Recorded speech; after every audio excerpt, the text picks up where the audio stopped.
వడ్డరోళ్ళు ఒక తాటిపై ఉన్నారు అని ఎన్నోక 3 నెలల పేరుగా 4 సమావేశాలు ఏర్పాటు చేశారు మన అధ్యక్షులు గారు. ఆ సమావేశాలు ఏర్పాటు చేయడం వల్ల ఏం జరుగుతున్నాయి అంటే ప్రతి ఒక్కరికి ఈ మీటింగ్ రావాలి, మన కులం చాలా డెవలప్ అవుతుంది, మన ఎస్టీలో చేసేంత వరకు మన అధ్యక్షులు గారి ఆధ్వర్యంలో నడుచుకోవాలి అన్ని ఎన్నో సమావేశాలు సందర్భాలలో ఎన్నో కార్యక్రమాలు చేస్తారు. మనం ఏది ఏమైనప్పటికీ దయచేసి మనం ఒకటే మనస్ఫూర్తిగా చెప్పేది, అయ్యమల్లు గారు ఏ ఒక్క కార్యక్రమాలను పిలిచినా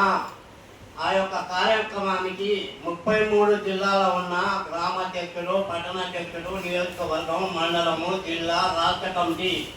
వాళ్ళే కాకుండా వారికి సంబంధించిన ప్రతి ఒక్కరికి అర్థమయ్యేటట్టు చెప్పి మన కుల సమస్య, మన కులం కోసము రావాలి అని అందరికీ ఇల్లు తిరిగి చెప్పి ఏ కార్యక్రమం చేసినా విజయవంతంగా ముందుకు సాగాలని చెప్పుకుంటూ మరి అవకాశం ఇచ్చిన అధ్యక్షుడు గారికి